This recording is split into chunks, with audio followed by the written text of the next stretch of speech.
साथियों, रोहिणी नक्षत्र के चारों चरण वृषभ राशि के अंतर्गत आते हैं। वृषभ राशि का स्वामी शुक्र है। रोहिणी नक्षत्र का स्वामी चंद्रमा है। 27 नक्षत्रों में से रोहिणी नक्षत्र का स्थान चौथा है। शुक्र और चंद्रमा दोनों ही कुंडली के चतुर्थ भाव में विशेष बल प्राप्त करते हैं।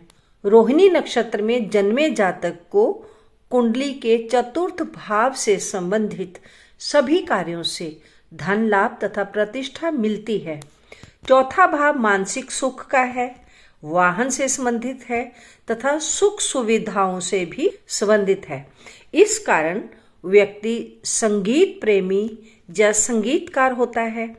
कलाकार या मनोरंजन द्वारा लोगों को विश्राम देकर तनाव मुक्त करके भी धन और यश कमाता है। फिल्म या दूरदर्शन पर काम करने के लिए, नाटक आदि के लिए बने हुए स्टूडियो, लेबोरेटरी, कला प्रदर्शनी के सभी स्थल, रंगमंच, सिनेमा घर, मनोरंजन कक्ष, पार्क इत्यादि स्थलों में मिलने वाले रोजगार रोहिणी नक्षत्र के अंतर्गत आते हैं। रोहिणी नक्षत्र में जन्मे लोग प्रायः सौंदर्य प्रसाधन, फैशन परिधान, रूप सज्जा, मंच सज्जा या यौन रोग चिकित्सा द्वारा भी आजीविका प्राप्त करते हैं। इसके अतिरिक्त हीरे जवाहरात की खदानें तथा कारखाने, आभूषण और कीमती वस्त्रों की दुकानें जहाँ प्रदर्शनी लगती है। बहुमूल्य वस्त्र, पर्यटन से संबंधित कार्यों से व्यक्ति धन कमाता है।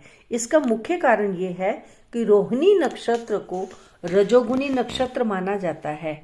रोहिणी नक्षत्र का स्वामी चंद्रमा तथा राशि स्वामी शुक्र, ये दोनों भी रजोगुणी ग्रह हैं तथा धन और वैभव तथा लौकिक सुख सुविधाओं के प्रति हमेशा इच्छुक रहते हैं। रेलवे स्टेशन, बस अड्डा, बंदरगाह, माल बुकिंग कार्यालय, माल परिवहन स्थल, परिवहन जहाँ कार उद्योग में सेवा के अवसर से जीवन यापन करता है। रोहिणी नक्षत्र का स्वामी चंद्रमा होने से जातक खाने पीने वाले पदार्थों को डिब्बा बंद करके, अर्थात प्रोसेस्ड फूड या तुरंत खाने योग्य जो पदार्थ हैं, फास्ट फूड के वितरण, इनके विक्रय से धन लाभ तथा यश पाता है।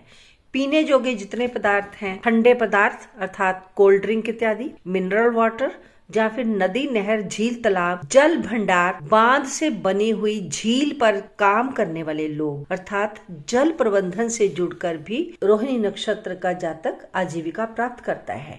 जल परिवहन जैसे कश्ती, समुद्री जहाज, क्रूज इत्यादि, नेवी अर्थात पानी से जुड़े परिवहन के साधनों से भी धन कमाता है।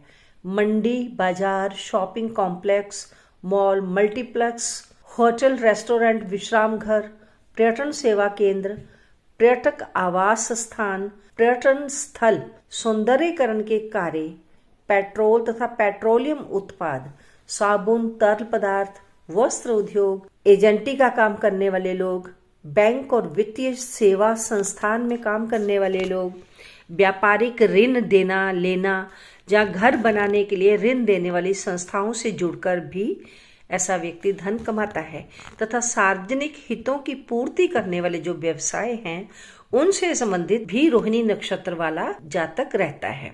रोहिणी नक्षत्र वाले दूसरे लोगों के लिए अच्छे सलाहकार होते हैं और ये अच्छा मार्गदर्शन भी करते हैं। विदेश भ्रमण करना इन्हें बहुत अच्छा लगता है तथा 30 वर्ष की उम्र के बाद तरक्की करते हैं। रोहिणी नक्षत्र के तीसरे और चौथे चरण में उत्पन्न लड़कियां खूबसूरत होती हैं और नृत्य कला में प्रवीण होती हैं। रोहिणी नक्षत्र का तत्व भूमि तत्व है तथा रोहिणी नक्षत्र वृषभ राशि के अंतर्गत आता है और वृषभ राशि का तत्व भी भूमि तत्व है। इसलिए कृषि उत्पादन तथा खनिज उद्योग से जुड़ा हुआ ये नक्षत्र है। खेत खलिहान से जुड़े कार्य, जड़ी बूटी का उत्पादन, कृषि बागबानी, फलों के बाग बगीचे तथा ऐसे सभी कार्य जो खाने योग्य पदार्थों से संबंधित हो, खाने पीने की वस्तुओं को उगाना, उन्हें विकसित करना तथा संशोधित करने के बाद बाजार में पहुंचाना, ये सब कार्य रोहिणी नक्षत्र के जातक से जुड़े हैं। इन कार्यों से जातक धन और आजीविका पाता है। वह पेड़ पौधों का वैज्ञानिक बन सकता है या फिर वन औषधि द्वारा आजीविका भी प्राप्त कर सकता है। वन में उत्पन्न होने वाली सामग्री से वो धन प्राप्त कर सकता है। यदि किसी कारण से रोहिणी नक्षत्र पीड़ित हो और आपको अपने कार्य व्यवसाय में परेशानी आ रही हो तो रोहिणी नक्षत्र के पीड़ित होने पर आप गौशाला में सेवा करें, गाय को चारा खिलाएं, अपने भोजन में से गौग्रास निकालें, गाय के लिए जल और चारे का प्रबंध करना, या फिर जो बूढ़ी और बीमार गायें हैं उनकी सेवा करें। भूमि और वातावरण को स्वच्छ रखना चाहिए, इससे भी आप अपना नक्षत्र अच्छा कर सकते हैं। आप किसी गरीब कारीगर जैसे मूर्तिकार, लोहार, कुम्हार, जोलाहा, धोबी, शिल्पकार, इनको आर्थिक सहायता दे। रोहिणी नक्षत्र का बीज मंत्र है ओम रीम, या ओम रीम, ल के साथ रीम। इस मंत्र का आप 108 बार जाप करें। या रोहिणी नक्षत्र का एक मंत्र है ओम रोहिण्ये नमः। दूसरा है, क्योंकि इसका देवता ब्रह्मा है, तो ओम ब्रह्मणे नमः, ओम प्रजापते नमः। इस मंत्र का जाप भी आप कर सकते हैं, ये भी लाभकारी रहता है। रोहिणी नक्षत्र का वृक्ष है जामुन, तो आप जामुन वृक्ष की सेवा संभाल करें। इस वृक्ष के साथ हो सके तो 15-20 मिनट रोज बिताएं। इस नक्षत्र की आकृति शकट के जैसी है, अर्थात पहिए के जैसी है, और इसकी आकृति रथ की आकृति भी मानी गई है। तो आप अपने कार्यस्थल पर इस आकृति का कोई चित्र या सिंबल के रूप में रथ छोटा सा रख सकते हैं। लाल रंग, सफेद रंग और क्रीम कलर, या जिनकी हल्की पीली आभा होती है, ऐसे रंगों का प्रयोग करें। इससे भी रोहिणी नक्षत्र के शुभ परिणाम मिलने लगते हैं। आपने वीडियो को पूरा देखा, उसके लिए आपका बहुत बहुत धन्यवाद। कल की वीडियो में जानेंगे कि जिनका जन्म 5वें नक्षत्र मृगशिरा नक्षत्र में हुआ है, उनके लिए कौन से कार्य व्यवसाय करने सही रहेंगे।